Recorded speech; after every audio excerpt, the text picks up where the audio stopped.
అక్క అందరికీ ನಾನು ರಿಕ್ವೆಸ್ಟ್ ಮಾಡೋದು, ಈಗ ಮುಂದಿನ ವಾರದಲ್ಲಿ ನಾವು ಇಂದಿರಾ ಕಿಟ್ ಸ್ಟಾರ್ಟ್ ಮಾಡ್ತಾ ಇದ್ದೀವಿ. ಮನೆಗೆ 2-2 ಸಾವಿರ ಗೃಹಲಕ್ಷ್ಮಿ, ಬಸ್ಸಲ್ಲಿ ಫ್ರೀ, ಅಕ್ಕಿ ಕೊಡ್ತಾ ಇದ್ದೀವಿ, ಇಂದಿರಾ ಕಿಟ್ ಕೊಡ್ತಿದ್ದೀವಿ. 5 ಗ್ಯಾರಂಟಿಯಲ್ಲಿ 56,000 ಕೋಟಿ ಖರ್ಚು ಮಾಡಿ ನಾವು ಕೊಡ್ತಿದ್ರೆ ಈ ಬೇರೆ ಪಕ್ಷದವರು ದುಡ್ಡು ಹಾಕ್ನಿಕಲೇ ಈ ಅಪ್ಪನಿಗೆ ಅವನು ಅಡಗ್ತೀವಿ మేము ఇస్తాం ತಾನೆ. ಈ ಬಿಜೆಪಿಯವರು ದುಡ್ಡು ಎಲ್ಲಿಂದ ತರ್ತಾರೆ? ಏನು ಇವರು ಅಪ್ಪನ ಮನೆಯಿಂದ ಕೊಟ್ಟಂಗೆ ಆಡ್ತಾರೆ ಇವರು. ನಮ್ಮ ಸರ್ಕಾರದಲ್ಲಿ 4 ಲಕ್ಷ ಬಡ್ಜೆಟ್ ಅಲ್ಲಿ ನಾವು 56,000 ಕೋಟಿ ಬಡವ್ರು ಕಾದನ ಏನಾದ್ರು ಮಾತಾಡಿದ್ರೆ ಈ ಬಿಜೆಪಿಯವರು ಹೇಳ್ತಾರೆ ಅಕ್ಕಿ ಕೊಟ್ರೆ ಸೋಮಾರಿಗಳಾಗ್ತಾರಂತ. ಅಯೋಗ್ಯರ ಬನ್ನಿ ಹಳ್ಳಿಗಳಲ್ಲಿ ಕೂಟಕ್ಕೆ ನಡೆಸ್ತಾಂಡ್ಲಿ ಎಂದ್ರಕೋ ಭೀಮ್ ಇಷ್ಟೇ ಸೋಮಾರಿ ಲೈತಾರಂತ. ಇವರೆಲ್ಲ ಬೆಂಗಳೂರುಗಳಲ್ಲಿ ಇಲ್ಲಿ ಬಿಜಾಪುರಲ್ಲಿ ಓಡಾಡ್ಕೊಂಡ್ ಬಂದ್ಬಿಟ್ಟು ಹಿಂಗೆಲ್ಲ ಮಾತಾಡ್ಬಿಟ್ರೆ ಅಣ್ಣ ನಾನು ಹಳ್ಳಿಗೆ ಹೋದ್ರೆ ಅಣ್ಣ ಕೆಲವ್ರು ಹೇಳ್ತಾರೆ ಸ್ವಾಮಿ ಕೂಲಕ್ಕೆ ಹೋಗ್ಬಿಟ್ಟೆ ಕೂಟಕ್ಕೆ ನಡೆಸಲ್ಲ ಅಂತಾರೆ. ಅಂತವ್ರಿಗೆ 2,000 ಕೊಟ್ರೆ ತಪ್ಪ, ಅಕ್ಕಿ ಕೊಟ್ರೆ ತಪ್ಪ? ಇದು ಸಿದ್ದರಾಮಯ್ಯ ಸಾಹೇಬ್ರು ಮಾಡಿದ್ದು. ನಾವು ಇವತ್ತು ಇಂದಿರಾ ಕಿಟ್ ಬೇರೆ ಕೊಡ್ತಿದೀವಿ.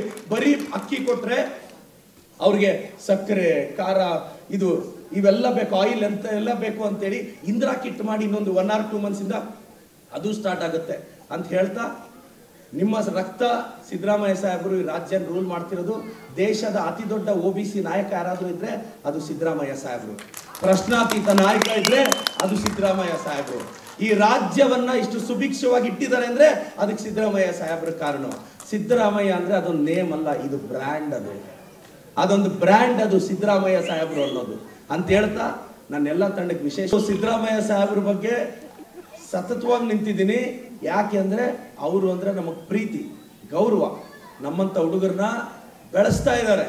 ನಾನು ಯಾವತ್ತಾದ್ರೂ ಹೋದ್ರೆ ಎಷ್ಟೇ ಬಿಸಿ ಇದ್ರು ಒಂದು 5 ನಿಮಿಷ ಕೂರಿಸಿ, ಸರ್ ನಮ್ಮ ಜಿಲ್ಲೆಗಿಂತ ಅದ್ಬೇಕು. ನಿಮಗೆ ಗೊತ್ತಿರ್ಬೇಕಣ್ಣ, ಅಣ್ಣ ಮೆಡಿಕಲ್ ಕಾಲೇಜ್ಗೆ ಹತ್ತತ್ರ ನಾವು ಇನ್ನೂ ಕಾಂಟ್ರಾಕ್ಟರ್ಗೆ 200ರಿಂದ 250ರಿಂದ 300 ಕೋಟಿ ಕೊಟ್ಟಿರ್ಲಿಲ್ಲ.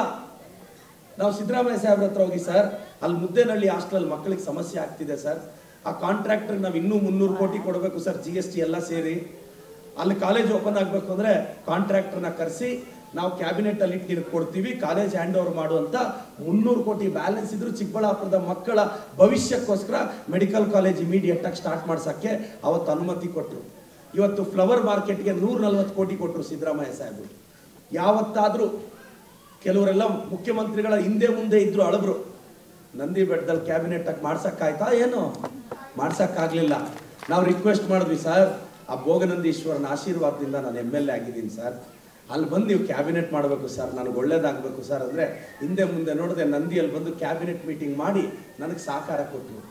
ನಾನೇನೇ ವಿಚಾರ ಹೇಳಿದ್ರು ನನಗೆ ವೈಯಕ್ತಿಕವಾಗಿ ತುಂಬ ಸಹಕಾರ ಕೊಡ್ತಿದ್ದಾರೆ. ಸಿದ್ದರಾಮಯ್ಯ ಸಾಹೇಬ್ರ ಋಣ ನಾವು ತೀರ್ಸಕ್ಕಾಗಲ್ಲ. ಅಣ್ಣ ನಾನೆಲ್ಲ ಕುರುಬ ಸಮುದಾಯದವ್ರಿಗೆ ಹೇಳೋದು ಇಷ್ಟೇ, 50 ವರ್ಷ ಆದಮೇಲೆ ಚಿಕ್ಕಬಳ್ಳಾಪುರ ತಾಲೂಕಲ್ಲಿ ಒಬ್ಬ ಶೋಷಿತ ಸಮುದಾಯದ ಹುಡುಗ MLA ಆಗಿದ್ದಾನೆ. ಅದು ಎಲ್ಲರ ಪ್ರೀತಿ, ನೀವು ತೋರಿಸಿದ ವಿಶೇಷ ಪ್ರೀತಿ ಅಂತ ನಾನು ಹೇಳಕ್ಕೆ ಇಷ್ಟಪಡ್ತೀನಿ. ಅಣ್ಣ ಇವತ್ತು ನಮ್ಮೂರಿಗೆ ನಮ್ಮ ಶಾಸಕ ಅಂತ ಬೆಳಗ್ಗೆ ನಾನು 20ಕ್ಕೂ ಹೆಚ್ಚು ಅಧಿಕಾರಿಗಳನ್ನ ಕೊರಲಹಳ್ಳಿ ಮತ್ತೆ ಇಲ್ಲಿಗೆ ನಮ್ಮ ಒಡ್ರೆಪಾಳ್ಯಕ್ಕೆ ಕರ್ಕೊಂಡು ಹೋಗಿದ್ದೆ. ಅಣ್ಣ ಇವತ್ತೊಂದು ಟ್ರೈ ಮಾಡಿದ್ವಿ, ನಾವು ಒಂದು ಪ್ರಯೋಗ ಮಾಡಿದ್ವಿ. ಎಷ್ಟು ಯಶಸ್ವಿ ಆಯಿತು ಅಂದರೆ DC ಸರ್, ಹಳ್ಳಿಯಲ್ಲಿ ತುಂಬಾ ಜನ ಕೂಲಿಗೆ ಹೋಗೋರು ಪೆನ್ಷನ್, ವಿಡೋ ಪೆನ್ಷನ್ ಅಂತ 7-8 ವರ್ಷದಿಂದ ಏನಾಗುತ್ತೆ ತಾಲೂಕು ಆಫೀಸ್ ಹತ್ರ ಬಂದು ಓಡೋ ಪೇಷನ್ಸ್ ಇರಲ್ಲ. ಇವತ್ತು ಎಂಟೈರ್ ನಾಡ ಕಚೇರಿನ ಕರ್ಕೊಂಡೋಗಿ ಹಳ್ಳಿಯಲ್ಲಿ ಸಿಸ್ಟಮ್ಸ್ ಫಿಟ್ ಮಾಡಿ 11 ಜನಕ್ಕೆ ಒಂದೂರಲ್ಲಿ, ಇನ್ನೊಂದೂರಲ್ಲಿ 6 ಜನಕ್ಕೆ ಸ್ಪಾಟ್ ಅಲ್ಲಿ ಪೆನ್ಷನ್ VI ಲಾಗಿನ್ ಬಂತು, ಅಪ್ರೂವ್ ಕೊಟ್ವಿ. RI ಲಾಗಿನ್ ಬಂತು, ಅಪ್ರೂವ್ ಕೊಟ್ವಿ. ಕೇಸ್ ವರ್ಕರ್ ಬಂತು, ಡೆಪ್ಯೂಟಿ ತಹಸೀಲ್ದಾರ್ ಬಂತು. ಇದೆಲ್ಲ 10 ನಿಮಿಷದಲ್ಲಿ ಅಲ್ಲೇ ಪ್ರಿಂಟ್ ತೆಗೆದು ಇವತ್ತು 19 ಜನಕ್ಕೆ ಸ್ಪಾಟ್ ಅಲ್ಲಿ ಪೆನ್ಷನ್ ಕೊಡಿಸು ಬಂದಿದ್ದೀನಿ.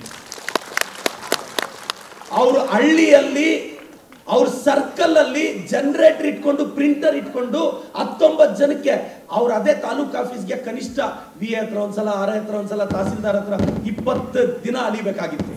ಆದ್ರೆ ಇವತ್ತು ನಾವು ಹಳ್ಳಿಗೆ ಆಡಳಿತ ತಗೊಂಡೋಗಿದ್ದೀವಿ. ಈ ನಮ್ಮೂರಿಗೆ ನಮ್ಮ ಶಾಸಕ ಕಾರ್ಯಕ್ರಮ 201, 202ನೇ ಹಳ್ಳಿ ಇವತ್ತು ಮುಗಿತು. ಇನ್ನ 155 ಹಳ್ಳಿ ಇದೆ. ಎಲ್ಲ ಹಳ್ಳಿಗೂ ಭೇಟಿ ಕೊಟ್ಟು ನಾನು ಕುರುಬ ಸಮುದಾಯ ಕೇಳ್ತೀನಿ, ನಿಮ್ಮ ಸಮುದಾಯದ ಮಕ್ಕಳು ಬೆಳಿಬೇಕು, ಎತ್ತರಕ್ಕೆ ಬೆಳಿಬೇಕು, ಚೆನ್ನಾಗಿ ಓದಬೇಕು. ಶೋಷಿತರು, ನಾವೆಲ್ಲ ಶೋಷಿತರು. ನಾನು ಒಂದು ಶೋಷಿತ ಸಮುದಾಯದ ಹುಡುಗ, ಒಂದು ಅಹಿಂದಾದ ಹುಡುಗ. ಅಷ್ಟು ಸುಲಭ ಅಲ್ಲ ನಾವು ಬೆಳೆಯೋದು, ಅಷ್ಟು ಸುಲಭ ಖಂಡಿತವಾಗೂ ಅಲ್ಲ. ಒಬ್ಬ ಶೋಷಿತ ಸಮುದಾಯದ ಹುಡುಗ ಬೆಳೆಯೋದು ಅಷ್ಟು ಸುಲಭ ಅಲ್ಲ.